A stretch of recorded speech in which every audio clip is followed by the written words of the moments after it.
चलिए जानते हैं आज देश और दुनिया की सिलेक्टेड काम की और महत्वपूर्ण 25 बड़ी खबरों को फटाफट अंदाज में। पर अभी तक आपने इस वीडियो को लाइक नहीं किया है तो लाइक कर दें और इस चैनल को सब्सक्राइब कर दें। अब तक के रुझानों से स्पष्ट है कि देश में इंडिया ब्लॉक की बनने जा रही है सरकार। कांग्रेस नेता राहुल गांधी का आखिरी चरण की वोटिंग के बीच बड़ा बयान, कहा 4 जून का सूरज देश में एक नया सवेरा लेकर आने वाला है। अडानी ग्रुप के चेयरपर्सन गौतम अडानी भारत के सबसे अमीर कारोबारी बने। 9.26 लाख करोड़ की नेटवर्थ के साथ रिलायंस इंडस्ट्रीज के चेयरमैन मुकेश अंबानी को पीछे छोड़ा। अडानी ग्रुप के शेयरों में आई तेजी के कारण वह 11वें नंबर पर पहुंच गए। वहीं अंबानी एक पायदान नीचे 12वें स्थान पर हैं। देश में गर्मी और हीट स्ट्रोक से पिछले 4 दिन में 7 राज्यों में 320 से ज्यादा लोगों की मौत। इनमें 25 चुनाव ड्यूटी में लगे कर्मचारी अधिकारी भी शामिल। दिल्ली, राजस्थान, महाराष्ट्र समेत 14 राज्यों में हीट वेव का अलर्ट।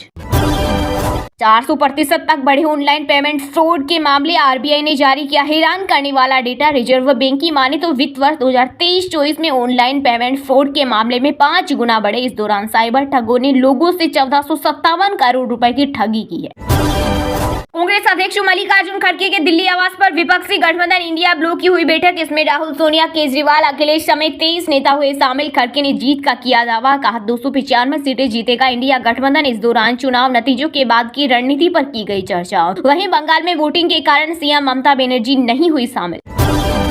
जनवरी-मार्च तिमाही में 7.8% रही जीडीपी ग्रोथ। वित्त वर्ष 2024 में 8.2% की दर से बढ़ी इकोनॉमी। पीएम मोदी बोले, यह आने वाली चीजों का सिर्फ एक ट्रेलर। जीडीपी के आंकड़े हमारी अर्थव्यवस्था में मजबूत गति को दर्शाते हैं, जो आगे और भी तेज होने वाली।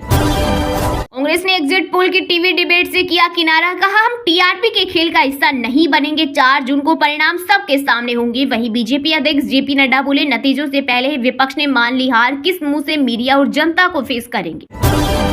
पीएम मोदी ने 45 घंटे ध्यान साधना की। कन्याकुमारी के विवेकानंद रॉक मेमोरियल में 3 दिन रहे। इस दौरान प्रधानमंत्री ने सूर्य को अर्घ्य दिया और ध्यान मंडपम की परिक्रमा की। तस्वीरों में मोदी रुद्राक्ष की माला जपते ध्यान मंडपम के कॉरिडोर में बैठे और स्वामी विवेकानंद की प्रतिमा को नमन करते दिखाई दिए। दिनेश कार्तिक ने क्रिकेट के सभी फॉर्मेट से की संन्यास की घोषणा। इमोशनल नोट शेयर कर दी जानकारी। बॉलीवुड एक्टर सलमान खान पर हमला करने की थी साजिश। पाकिस्तान से मंगवा रहे थे हथियार, पकड़े गए लॉरेंस गैंग के 4 सदस्य। चारों के खिलाफ आईपीसी की धारा 115, 120 बी और 506 के तहत मामला दर्ज। नाबालिग से अटैक करवाते और श्रीलंका में जाकर छुपते। यूपी में एनडीए को 68 से 74 तक सीटें। 3 एग्जिट पोल में 80 में सपा। कांग्रेस को 6 से 12 सीटें, बसपा को 1 भी नहीं। बैंक ऑफ इंडिया ने लॉन्च की 666 दिन की एफडी। इस स्कीम में सुपर सीनियर सिटीजन्स को सालाना 7.95% तक मिलेगा ब्याज। वहीं एसबीआई भी चला रहा खास स्कीम अमृत कलश। इसमें सीनियर सिटीजन्स को एफडी पर 7.60% और अन्य को 7.10% सालाना ब्याज दिया जा रहा। भागो नहीं, केंद्रीय गृह मंत्री अमित शाह ने एग्जिट पोल के बहिष्कार को लेकर कांग्रेस पर कसा तंज। कहा कांग्रेस को अब वास्तविकता का एहसास हो गया है। जवाब देने का साहस न होने की वजह से वह एग्जिट पोल से किनारा कर रही। आत्मनिर्भर विकसित भारत के लिए गोरखपुर में किया मतदान। वोट डालने के बाद बोले सीएम योगी, साथ ही कहा आपका एक वोट आने वाली पीढ़ियों के उज्जवल भविष्य का आधार बनेगा।